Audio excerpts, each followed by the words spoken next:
Hey friends, I'm Otis Gibbs, and this is my buddy Chris Scruggs. He's going to talk about the greatest session guitar player Nashville has ever seen, the great Grady Martin.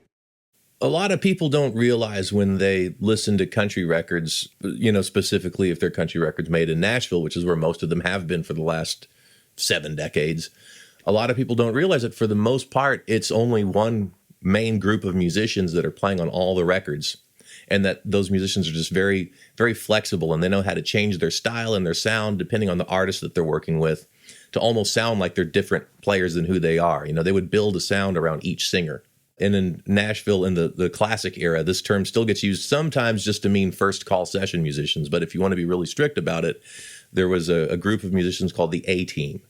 And they were called the ATeam because they were the first call players that Owen Bradley would use on his Decca recording sessions in the 50s, and then those guys were used by all the producers. Everybody for Columbia and RCA and Mercury. Everybody used that core group of players. If you could get them, that's who you wanted. So they were the ATeam. They were the top of the list guys, and it was Buddy Harmon on drums, Bob Moore on bass fiddle, Harold Bradley, Ray Edenton, Hank Garland, and Grady Martin on guitars.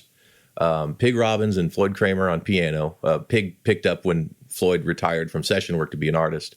And then you get into the more auxiliary kind of instruments like fiddle and steel and harmonica. You've got Charlie McCoy, who played vibes and harmonica and just about everything else.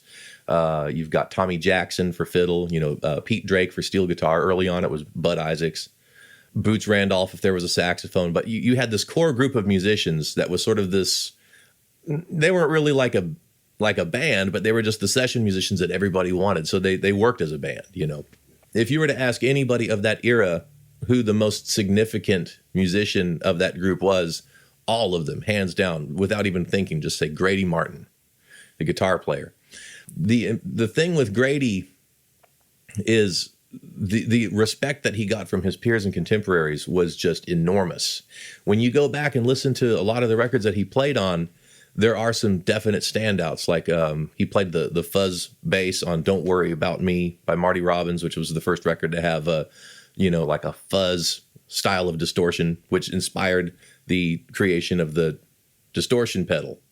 There's his work on Marty Robbins' El Paso, where he played acoustic guitar and just played the most beautiful fills that told the story almost as well as the lyrics did. There's the sort of low string kind of, not a baritone guitar, but just in the baritone range of a guitar, kind of twangy stuff he would play like on Honky Tonk Man for Johnny Horton and people like that. He played the blues guitar on Chattanooga Shoeshine Boy for Red Foley. All those Conway records that you hear in the 60s and 70s with that really smooth, liquid-sounding guitar in the second verse usually, kind of gives it that real tender, kind of lush, creamy sound. That's Grady on He had a big Gibson ES-355, everyone nicknamed Big Red, and it had palm pedals on it, and the treble side cutaway had been like custom ordered, shaved down for higher fret access. Really unusual guitar with a sound that you can hear. When you hear it on a record, that's Grady. He's playing Big Red. So this guitar he acquired from a guy named Dean Porter, who was a guitar player and repairman in Nashville. Grady had an Epiphone Sheraton that was damaged in a car accident, and this guitar, Big Red, was originally owned and custom ordered by Dean Porter. And when you see pictures of him 10 years earlier, he had played with Little Jimmy Dickens. Dean Porter had a Blackguard Fender Telecaster that he had cut the horn off of so he could get up to the high frets without his fingers hitting against the inside of the cutaway. So that was obviously, just something about his personal playing style. He had ordered this Gibson 355 in 1959 with the treble side Mickey Mouse ear of the 335 style body, kind of like shaved down like a nub. And it had 24 frets instead of 22. And that meant the neck pickup had to be slightly closer to the bridge than it usually is. So that's part of what gives it its unique sound, this guitar. So Grady had this Epiphone Sheraton that was damaged, and he took it to Dean Porter. And Dean said, "I can fix it. Do you want to trade guitars?" So they ended up trading, and Dean kept Grady's Epiphone, and Grady took this 355. Dean Porter had also constructed these palm pedals, which you were asking about. And what that is it works almost like the pedal on a steel guitar, where when you press down on it, it bends a string, just one string, and not like a whammy bar where it doesn't have a set ending. Like it moves it up to a specific pitch. Kind of like what a B-bender does with the strap, only instead of pushing down on the neck of the guitar to make it work, you just use the palm of your picking hand and press down by the bridge on the palm pedal. So that was the big red guitar that Grady used, through most of the 60s and 70s, like Loretta's records and, just everybody. So after the sound of, the session world kind of changed, and it went, in more the direction where new players came in, like Reggie Young and people like that. And Grady stopped doing as much session work. And so he started doing road work, which he'd never really done before. He was always a studio rat. So then for the next, 20 years after that, he was one of the guitar players with Willie Nelson.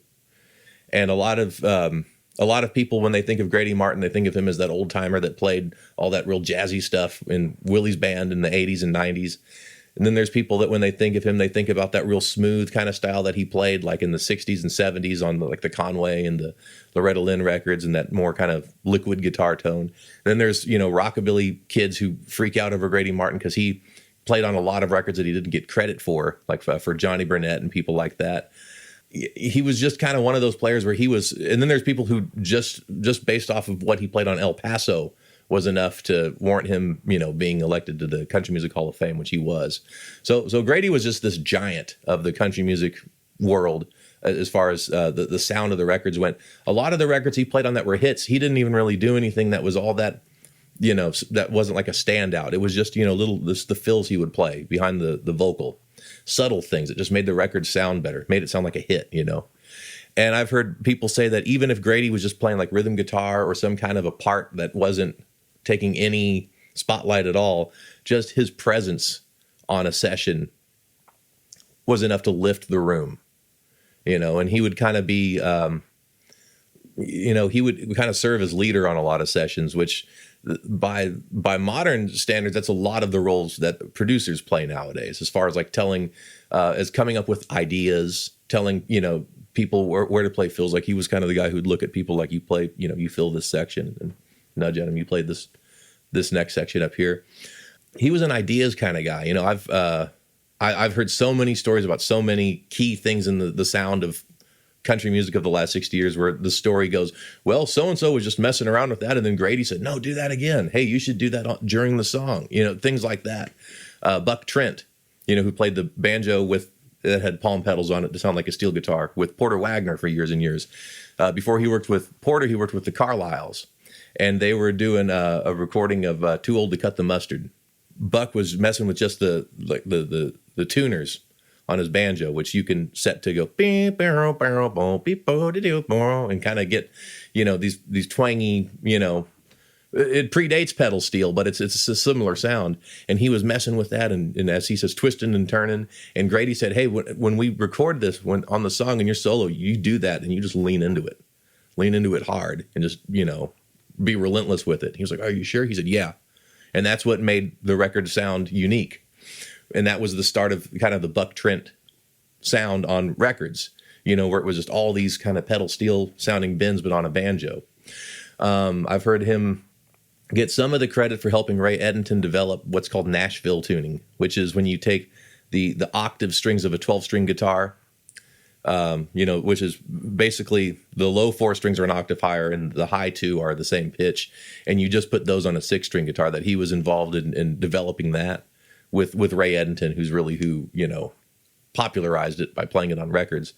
I've heard him get some of the credit for encouraging Bud Isaacs to press the pedals on his steel guitar to get that modern pedal steel sound. Before that, it was all lap steel.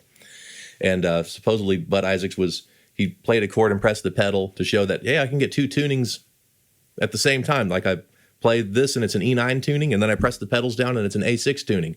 And when he pressed down the pedals, the notes were still ringing, and Grady said, you need to let people hear those notes move, because people will respond to that. It's sounds almost like a fiddle or something, the pedal steel sound. That was Grady, who kind of encouraged a lot of other players and kind of helped shape the sound of country music outside of just his contribution as, the greatest session guitar player that this town ever saw.